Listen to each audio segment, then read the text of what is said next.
Testing 1, 2, testing 1, 2. This segment has to do with delegation. Now, one of the great things about being a micro entrepreneur, a solo entrepreneur, being an entrepreneur of any kind, working in a company, leading teams, leading organizations, is that we don't have to do everything on our own. If you're a solopreneur, you feel as if you're doing it all on your own. And the idea that you'll be able to work with other team members is a great benefit, because it's how we leverage our value in an organization when we can delegate certain tasks and responsibilities to other people that enable us to apply higher order of thinking or innovation or creating new products, connecting with our customers, creating more sales, expanding our market. So this is one of the key reasons why we want to delegate. It's not just to get stuff off of our desk and onto somebody else's, because other people won't be very inspired by that either. So when we think about delegating, we want to choose the tasks or projects that will give us the greatest freedom to leverage any time or mental bandwidth that we have and apply it to new endeavors. So the first thing you want to think about is, what are some of the things that other people could do delivering value and would free you up? So thinking about what are some of those tasks are important. And then you want to think about who might you be delegating to. And you might be delegating to a third party. You might be contracting experts and or consultants to do some of this work.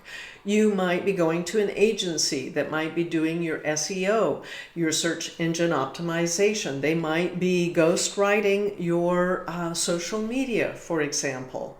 So these are all really valid activities that you might want to delegate to someone who has the time and the talent to deliver a high value project or product and give you that opportunity for greater freedom to explore the value you can create as a leader of an organization or of your own business.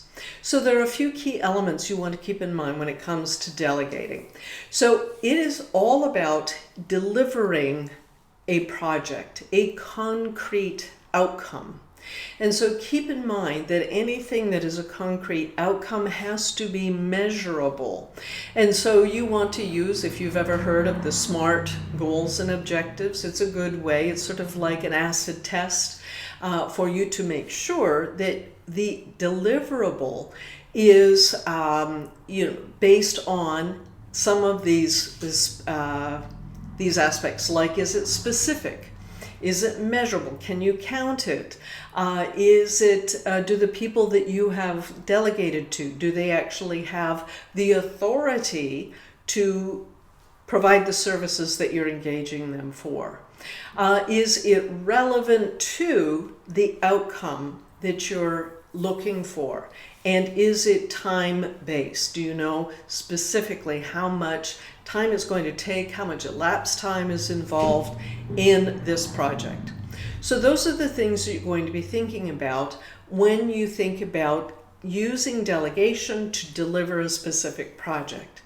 Now, it's made up of some other specific pillars that we're going to be looking at as well. Your preparation. So our own preparation prior to delegating is extremely important. You're going to spend at least 50% of your time when you think of the overall project just in the preparation so that you achieve this desired outcome. And then you actually have the meeting itself. And in that meeting, you're going to be sharing to your delegate all of the specific information that you did during your preparation. So we're going to get into that. Then there is the process and the production. itself. So let's think about what you have to prepare for when you're delegating. You have to know how much time to allocate for that project. You need to know who are the other team members that are going to be involved in delivering on that project, and specify who they are and how much of the team's time is going to be dedicated to that deliverable. You have a number of tasks that you know have to be used in that process, and the technology. What's the technology that's required? I mean, it can be digital technology, it can be large language models and AI, it could be a number of apps, you might create some software, you might do some coding, but you need to know the sort of the range of technology that's going to be involved. You'll also be thinking about training. When you delegate, people may not have the full suite of skills that are required to successfully deliver a project. They might need some mentoring, training, or coaching. So think about all of those aspects. And finally, the testing. Testing at interim phases that the outputs that you're getting, so that you can validate that you're on track or maybe moving off track and need some redirection there. So all of that's part of your preparation before you ever meet with your delegate. And then you conduct this meeting. The meeting is to convey all of this detail to the delegate. But there's a very important reason why. There is the practical, tangible outcomes that you're looking for, but there's also the psychological reasons for delivering this detail to a delegate. Remember, a delegate may or may not be fully prepared to take on this challenge. And as a leader, you want to encourage them to take baby steps, take small risks, to grow, to challenge them, to keep them fully engaged and not leave them bored or sitting on the sidelines. So the task or the project is to engage your team members. And remember, it's not always just the high performers. You're looking to people and have them become a fully engaged partner in your project. And so think about those people that you can bring in and help develop them as well. So these are some of the things that you'll be discussing. That delegate may be uncertain as to the degree of their success. They might be uncertain and think that they don't have everything that's needed. They might lack confidence. They may not have all the competencies. And this is where psychological safety and empathy come back into play as a leader. We want to create a safe environment for them to grow and experiment, that their mistakes will not be so bad that they'll lose their reputation with their team members, but that you'll be there to coach and support them through to success. And at the same time, you expect them to take full responsibility for the project so you don't wind up getting that project back on your own desk. So you want to be able to distribute this project in such a way that the person is authorized to make the decisions and to see it through.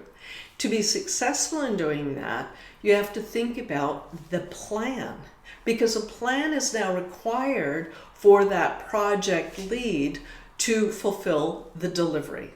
And so you're going to give that planning to your delegate. The delegate needs to own the project, and they must come up with the initial plan. But remember, delegation isn't abdication. So you're not just saying, hey, sink or swim, my friend. This is all up to you. I hope, wish you good luck. It's about them bringing a plan back to you. Now, instead of directing them, if you see gaps in the plan, ask questions instead. Ask them if they've thought about all of the budgetary requirements. Is there anything that might be missing? Maybe there are team members who are not available and they haven't filled that gap. So you review the plan with them, asking questions that helped fill the gaps, and leave it with them again to revise your plan. And then you want to think about what are the systems and operations that are available to support your delegate and the successful outcome and delivery of your project. So you'll be thinking about getting the delegate to do a stakeholder matrix. A stakeholder matrix is where you think about who are all of the people that are implicated in this project. It can go from suppliers to customers to advisors to maybe a board of directors. Maybe they're your venture capitalists. You want to think about all of the stakeholders who have a vested interest in the delivery of this project. And you'll make a matrix out of that, because those stakeholders, you'll want to identify what are their needs and wants. If you're part of the venture capitalists, you're going to want to know when you're going to get a return on your investment. So you may need to report in interim measures the success or the projections for the return on that product that's maybe going to market. So think about all of your stakeholders. You'll also think about the documentation. What documentation already exists in the organization, and what steps or processes will the delegate want to document to establish whether or not they have been successful. Some are successful processes, some processes will be reiterated where you'll need to make some corrections, but having documentation to support that is very powerful. You'll think about the compensation, if they're taking a risk, if they're working overtime, if your delegate is growing and stepping into the possibility of a new role. You want to think about the compensation and the incentives. What's in it for them? Why would they take these risks? Why would they dedicate so much time to the project? And then you'll want to consider what are the reporting requirements to you as the leader. And you'll think, what are the channels? What's the frequency that you want to hear back from your delegate? So, do you want them just to drop by whenever they've got a minute? Do you want them to send you a text? Do you need something more formal? Do you want an email? Do you want a written report? Do you want it on a daily basis, monthly, quarterly? So these are the things that you want to have established during the delegation meeting itself, so that there's that much clarity for the delegate. Why so? Again, we go back. What is the mindset of a delegate? They might be enthusiastic, but they might also be cautious. They might have a high degree of energy, but afraid for their job. So a leader's role and responsibility is to support the delegate's success. And in providing this type of detail, it signals that you've got their back. That's a message that you will hear and have heard often. And that's the message that true leaders are constantly conveying, that we're supporting your success. Now, we know in engineering, there's a standard way of producing something. There's an input, there's a throughput, and there's an output. And so you want to provide that basic engineering model, so when the delegate is doing the plan, they can organize themselves in terms of what their needs are, what the process or throughput is, and how that's going to be measured. How will the success be measured? So you'll need some metrics. And you and your delegate will come up with a set of metrics by which you can, in your check-ins, see to what degree they're meeting the requirements on the delivery. And then finally, one thing you'll want to do is know your delegate. What are their needs and wants? Now, the needs and wants, as we've talked about, are based on, what would they need? They might need to know that they've got your backing. They might need to know that you've made arrangements that team members will be made available to help this particular project. So there will be a number of needs and requirements that will be set. But what do they want?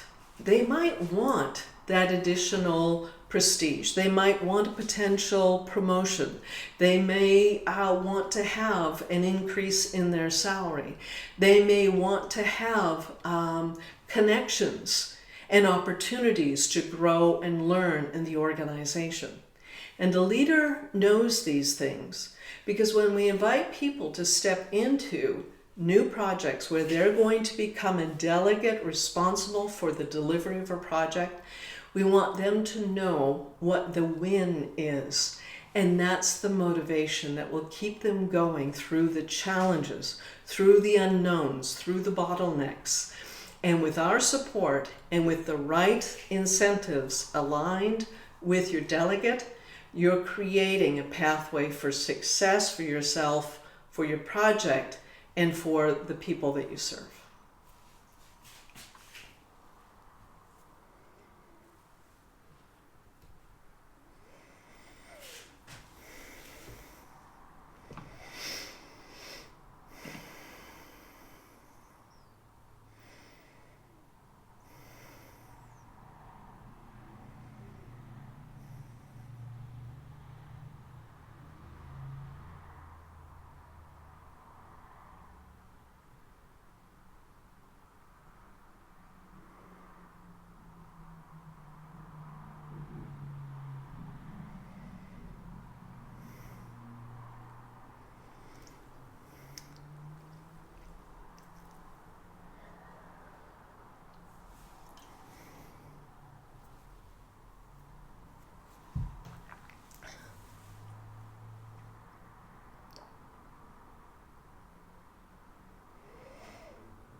Came on to cool off, but that's the wrong place to come.